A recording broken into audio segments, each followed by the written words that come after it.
Hello, listeners. This is Kat, and welcome back to Put Your Hands Up Podfics. This will be the continuation of State of Mind. This will be Part 40, the second half to Chapter 24. Izuku was stuck in his mindscape, in the dark abyss of nothingness. The predecessors weren't there either. He was so alone and scared. But then voices started filtering in, and he knew them. They were soft and comforting, telling him that they were there for him, reassuring him that everything was going to be okay. They were his family. His mindscape started growing, taking shape.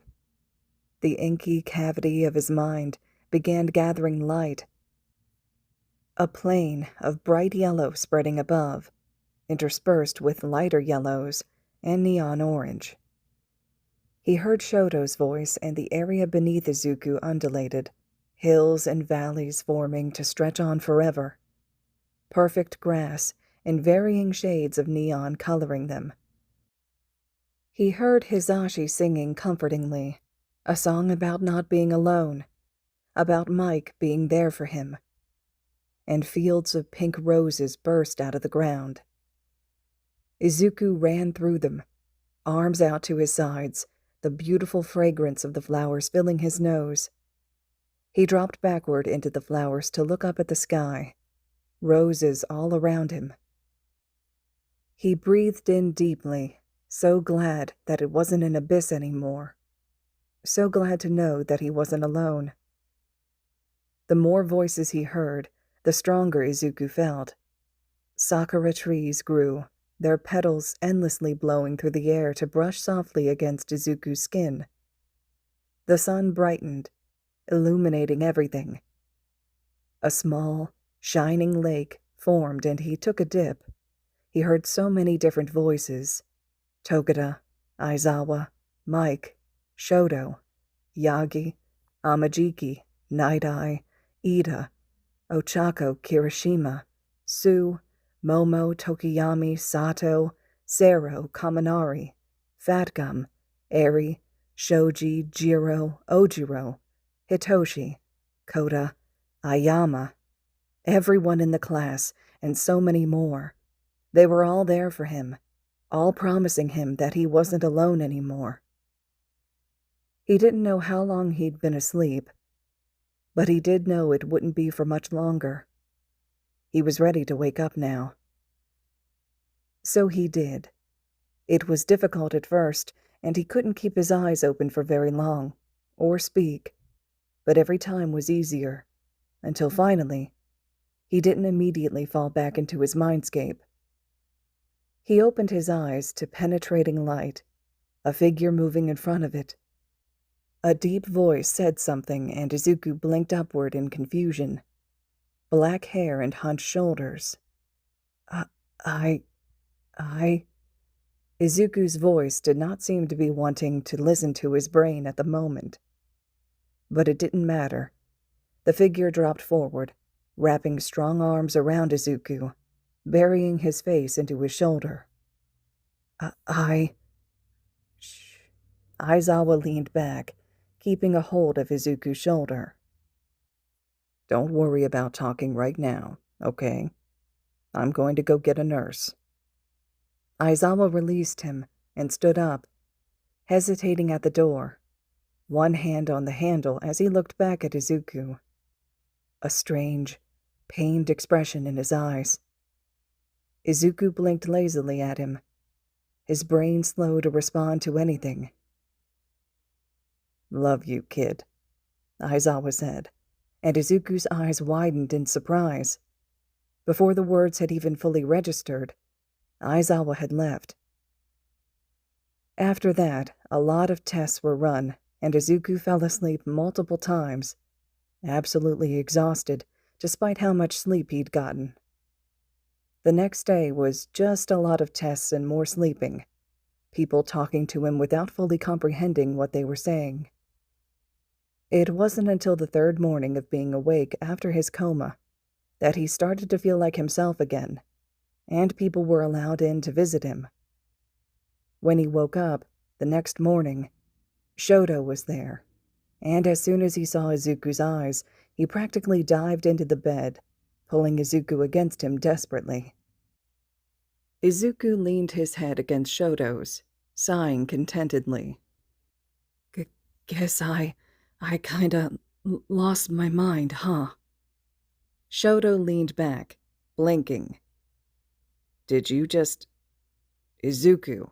Shoto rocked backward, staring at Izuku as if he had just grown another head. Izuku, you've been in a coma for 28 days, and the first thing you say to me is a pun? I went supernova. Izuku smiled, and Shoto groaned, slapping a hand to his face. Izuku smiled crookedly. You counted, though.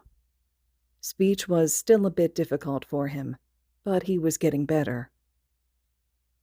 Of course I counted, Izuku. Shoto ran a hand through his hair, messing it up. His eyes turned upward to the ceiling.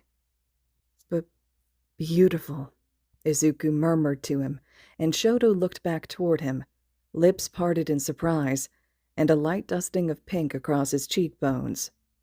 Shoto was beautiful. What? He choked out, voice higher than normal. Izuku shook his head, smiling. You gave me neon grass. Shoto's brow furrowed, and he blinked. What? Izuku sighed and leaned back, eyes drifting closed once again. Shoto shook his head in exasperation, glancing at his two teachers who were watching him from their seats behind him, with knowing looks. Shoto immediately looked away, blushing. They took Izuku home the next day. He was still extremely tired, and slept the entire drive back to the dorms. Shota even had to carry him inside, glaring at the students that tried to crowd them.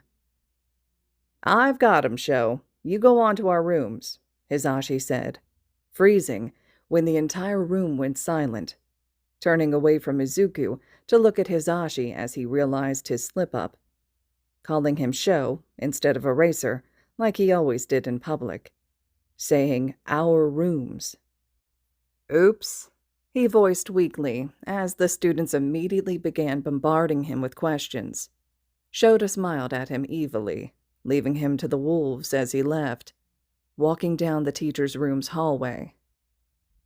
He unlocked the door with a bit of trouble, balancing Izuku in his arms before shoving the door open and walking in, inhaling deeply the smell of their home.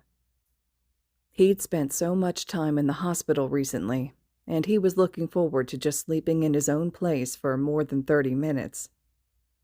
As soon as he opened the door, Wink came sprinting out of the room at the end of the hallways, moving so fast that the turn had her sliding into the wall as her claws scrambled against the wood flooring. She caught her grip and took off, leaping from a meter away to jump onto Izuku's stomach, in Shota's arms.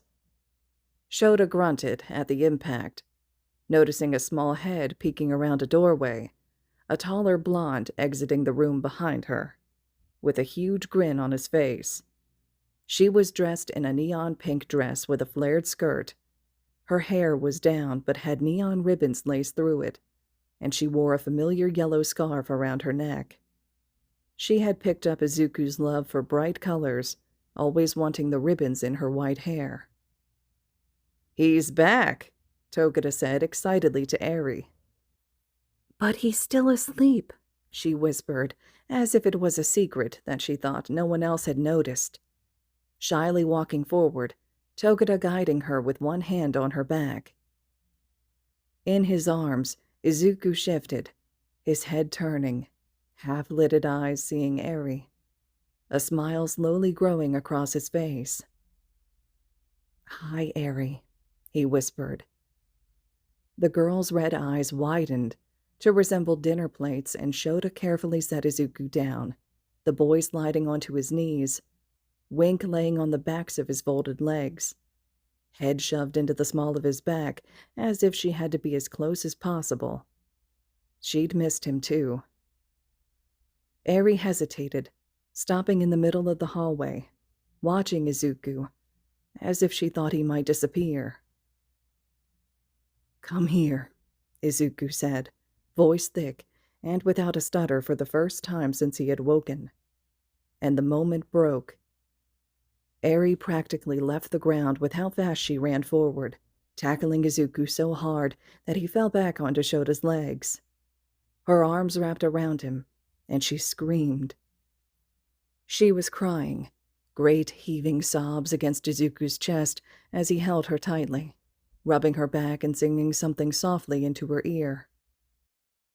Shota stiffened as he recognized the song. It was the same one Hisashi sang to soothe him when he was panicked or scared.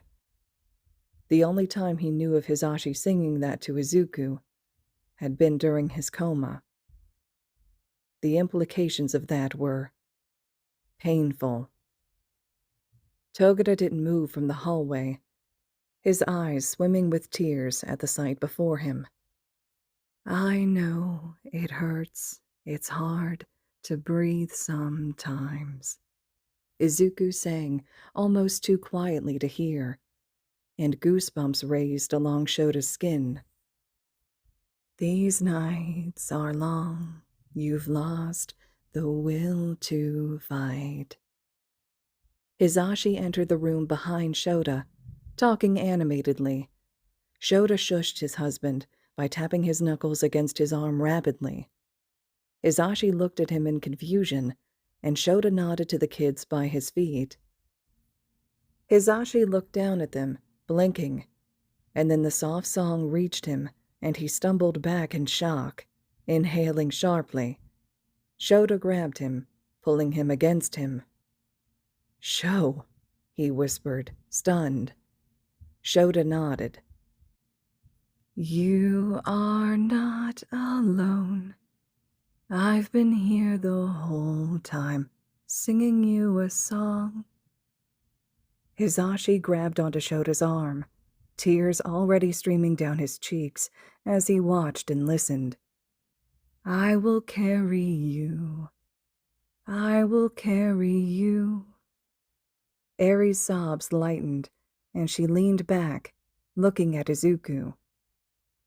"It's okay now, Eri," Izuku whispered. "You're not alone." Eri collapsed forward again, burying her face in Izuku's shoulder. She refused to release him after that, and Shota had to help Izuku up onto shaky legs, guiding him to the couch where he lowered himself onto his back gently. Eri cradled against his chest. Her breaths were even, and she was sleeping. Togeda had left, giving them some privacy, and Shota thanked him for watching Eri before shutting the door. "How did you know that song?" Hisashi asked, his voice quiet. Izuku's glimmering, tired eyes looked toward his guardian. "You sang it to me. I heard you." Izuku looked between all three of them. "I heard you all." A strange, choked noise caught in Hisashi's throat, and he pressed a hand over his mouth, more tears gathering in his eyes. It only took another second before he was dropping to his knees, hugging both Eri and Izuku close while his shoulders shook. Shota set down his bag and joined them, wrapping his arms around them all. He would forever deny any tears shed by him, but he cried the hardest of all of them. Izuku slept well that night, not plagued by a single nightmare. Eri didn't move from his arms, and Wink slept against his neck and shoulder, nestled in his hair. Hisashi and Shota canceled any plans they might have had for the night, and slept in each other's arms on the floor by the couch. Shota woke up first, removing himself from his husband's grip and climbing to his feet, rubbing his eyes. On the couch, Izuku and Eri were still asleep, Eri on Izuku's chest, and a blanket draped over them both. Wink had moved to sleep on Eri's back, her long tail trailing down the girl's shoulder to rest against Izuku. Eri herself looked happy, or happy for someone Shoto had never seen smile. Izuku's face was turned toward him, expression even, no evidence of fear or nightmares.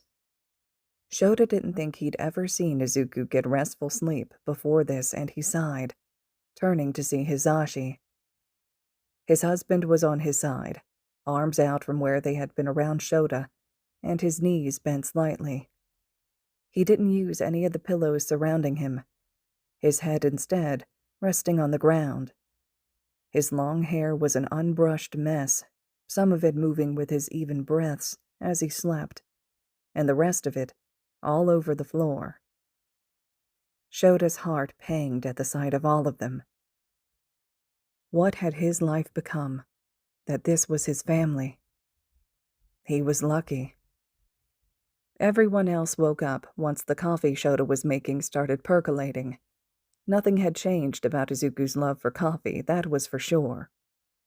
Eri climbed onto his back when he got up, heading to the kitchen. It seemed neither of them wanted to let go of the other. Izuku sat down at the table, Eri at his side, her chair pulled up right next to his. Hisashi and Shoto made breakfast together, handing out plates and cups before sitting down to eat together in comfortable silence. When they finished, Shoto stood up from the table and went to his briefcase, laying on the coffee table. He removed a couple papers from it and then went and sat back down, sliding them across the table toward Izuku, sipping at his coffee casually. Izuku looked at him in confusion, and Shoto just gestured for him to read the papers. Hisashi smiled widely at Shoto while they waited. Izuku suddenly went ramrod straight, a harsh gasp escaping him as he looked at his guardians.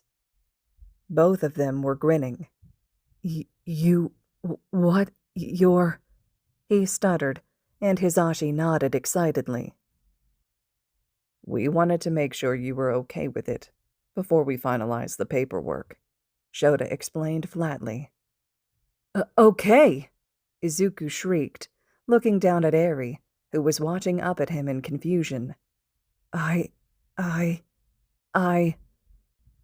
Shoto snorted, and Hisashi's grin only widened. Apparently, the news had broken Izuku. Of course, he yelled, and then slapped a hand over his mouth, eyes brimming with tears. Shoto buried a smile behind his coffee mug, before setting it to the side. The paperwork wasn't done, but what the hell? Izuku, he said, and the boy looked at him with leaking, jade eyes. Shoto gestured to Eri. Meet your sister, Eri Yamada Aizawa. Izuku crumpled against their table, a wail breaking out of his chest. Eri startled, red eyes wide. It only took a second for her to drape herself across Izuku's back and side in an attempt to soothe him. It's okay, Nova, she whispered, not understanding why he was crying or what exactly was going on, and using the name that he had first introduced himself as. It's what she knew him by. Izuku only sobbed harder, his entire body shaking.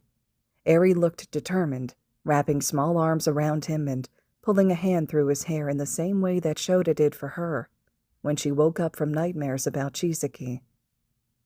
Beside Shoto, Hisashi grinned, wide enough to hurt his cheeks. Shoto's smile wasn't small either. Later that day, Tsukauchi and Sansa came to their apartment, and Izuku gave an emotionless recount of the events from his point of view, Sansa waiting outside.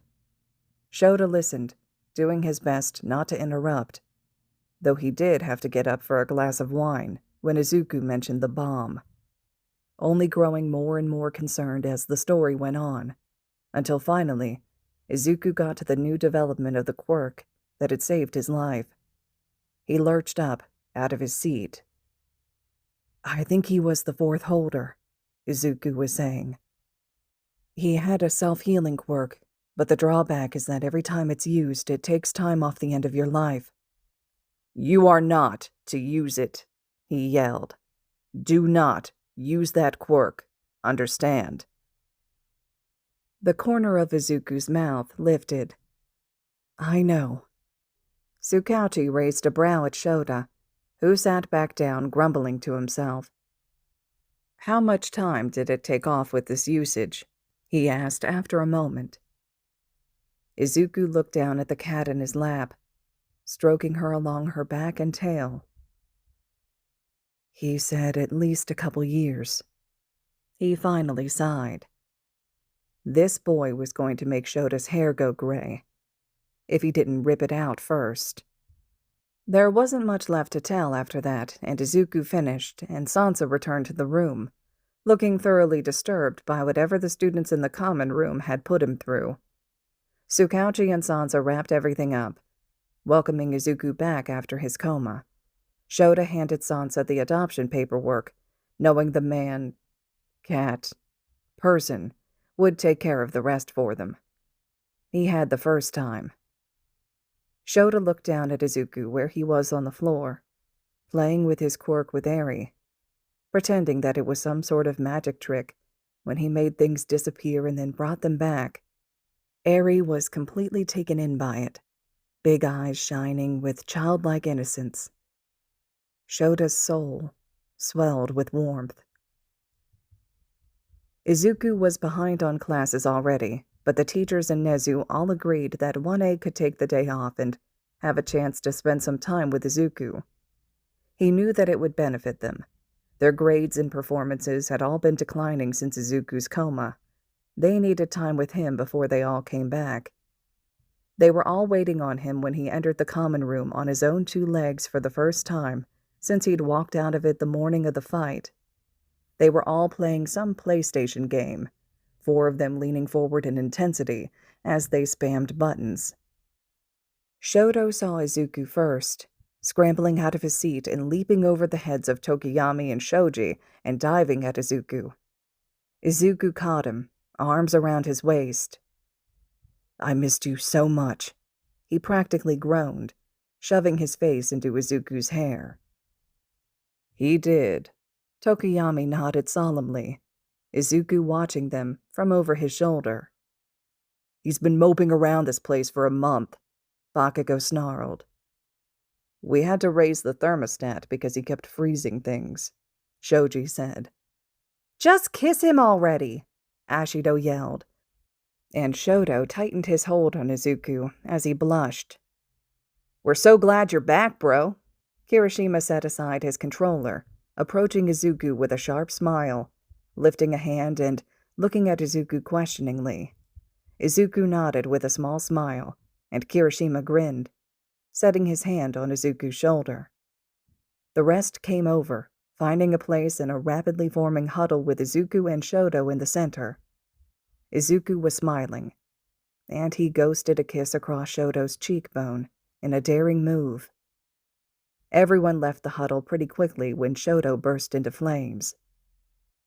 An hour or so later, after Shoto had cleaned himself off and changed from being sprayed down with a fire extinguisher, they were gathered in the common room, halfway through an older animated movie, which was why it was surprising when Ashido suddenly stepped in front of the TV, several people complaining. "I'm bored. Let's play hide and seek," she exclaimed, hands on her hips. Izuku lifted his head from Shoto's shoulder, yawning. "Okay, that sounds fun." "With quirks," Bakugo growled from next to Kirishima. "Quirk use is not permitted outside of school functions." Ida chopped his hand. "Fuck off, glasses," Bakugo called back easily. "Let's do it. Quirks are okay. Bedrooms are off limits, lights stay off. Ida, you seek." Ashido clapped her hands together excitedly. "Wait, why am I seeking?" Ida said crossly, standing up. "We should do a proper measure to choose who will seek for the first time." "Count to 200, Ida," Ashido shrieked, rushing off. Izuku laughed and grabbed Shoto's hand, running toward the stairs. Shoto and Izuku searched the hallways, trying to find the best place to hide. Ashido and Kaminari found them and stopped in front of Izuku, panting. "Quirks are allowed, so Izuku," Kaminari grinned, lifting a hand. "Put us in your mindscape," Ashido finished, reaching out. Izuku glanced at Shoto, who shrugged. Izuku turned back to them, a smile eerily similar to Aizawa's evil one taking over his face as he removed his glove and high-fived them both, one after the other. It was barely any time at all after that, everyone getting the same idea. Izuku sent everyone into his mindscape, even Bakugo, convinced by Kirishima. By the end of it, Izuku was alone. Not enough time left to find a hiding place. He could hear Ida coming up the steps, so he did the only thing he could think of. He floated, lashing out black whips to the walls to keep him from drifting. It was dark, and he was in a corner. Ida would never find him. By never, Izuku didn't expect it to be so long that he would fall asleep in the corner, head drifting to the side. He only woke when his phone rang in his pocket. He lifted it without looking at who it was, scratching his face tiredly. "Hello?" he mumbled and yawned. "Izuku!" a voice yelled, and Izuku winced, leaning away. "Were you asleep?" "What?" Izuku blinked, groggy, looking around. Why was he on the ceiling? "Izuku," Ida sounded exasperated. "Did you use your quirk on everyone?" Oh yeah, he'd forgotten about that. "Yeah, I did," he said. There was a heavy sigh from the other end of the phone. "Please come back down to the common room, Izuku. I give up. Let's just watch our movie." Izuku chuckled and dropped to the ground, wincing when it jarred his knees. He headed down the stairs, bringing everyone back into this plane when he found Ida standing by the couch. Ashido nearly died laughing when she heard what happened, actually rolling on the floor with her mirth. Ida was less than amused, pouting at one end of the couch when they all settled back down. "I saw the neon grass," Shoto murmured against Izuku, once the movie started again. "I did that?" Izuku lifted sleepy eyes. "Yeah, I destroyed it all. My entire mindscape, it was just nothing, and I was stuck there, alone. Then I heard your voices, and it started coming back, better than before. I heard your voice, and you grew the neon grass. I heard everyone." Shoto went silent, his arm around Izuku as the boy leaned into him, head on his shoulder. He'd made neon grass in Izuku's mindscape. He didn't know how to feel about that, about this, about them. Izuku fell asleep on Shoto 15 minutes into their second movie, and Aizawa had to retrieve him, carrying him back to their rooms, ignoring the multiple pictures half the class were taking. He was just glad that everything was back to the way it was supposed to be. Classes returned to normal, the students getting used to seeing Eri around the school all the time. She was officially adopted by Eraserhead and Mike, though not many people knew that. Shoto was one of the only people that did know, and listened with amusement when Izuku gushed about his new sister. Eri got on a kick with her hairstyles and began braiding everyone's hair. Izuku enjoyed every bit of it, loving the ribbons and bows and beads and neon that she stuck in his hair. Some of the others didn't enjoy it as much, but Mike and Izuku began showing up to classes with flowered hair laced with neon ribbons, and they loved it. It took some time for Izuku to build up all the muscle that he'd lost, and in that time he worked hard, training with All Might in both forms. He practiced with Aizawa and Shoto and Hitoshi. He got stronger, and he spent almost all of his extra time when he wasn't studying or training with his friends and family. He hung out with Yagi, and he told him everything that had happened, about the fourth one-for-all holder and the quirk he now had. Yagi also told him not to use it unless he absolutely had to, much to Izuku's amusement. Aizawa, Mike, Izuku, and Eri all went to the movies together one day, and then that night Mike made them all cake and ice cream, and they ate it on the couch while watching Frozen, Eri saying she was going to get Shoto to sing and dance Let It Go for her, which Izuku honestly looked forward to. After the movie ended, Aizawa switched the side lamp on. Mike was asleep on Aizawa's shoulder, and Izuku had his legs across his guardian's lap, Eri sleeping on his chest. "Izuku," Aizawa whispered. Izuku lifted his head, blinking. "Hmm?" he hummed in response. Eri didn't have a last name, which is why it was so easy to give her ours. But Mike and I thought, since you dislike Midoriya so much anyway, we would give you the option of changing it to Yamada Aizawa too. Aizawa pointed to a small folder of paperwork on the coffee table. Izuku hadn't even noticed it. There was always paperwork everywhere. "Then everyone will know for sure that you're my guardians, and that you two are married," Izuku murmured, trying not to wake the other two up. "You can let us worry about that, problem child," Aizawa answered smoothly. Izuku considered it, looking down at Eri. It was his dad's name. If it had been his mom's, it might be a little different. He'd never liked it, though, unable to prevent himself from thinking of his dad every single time someone said it. It was an attachment to the past that he did not want. He nodded resolutely, glancing at Aizawa. "I want to. But I think I should talk to my mom, too, afterward. I thought of her when I was—" Izuku grimaced, and Aizawa nodded, lifting a hand to ruffle Izuku's hair. "I think that's a good idea, problem child," he said. Izuku smiled and leaned back into the couch as Aizawa started up the second Monsters, Inc. movie. He was with his family, and he was happy.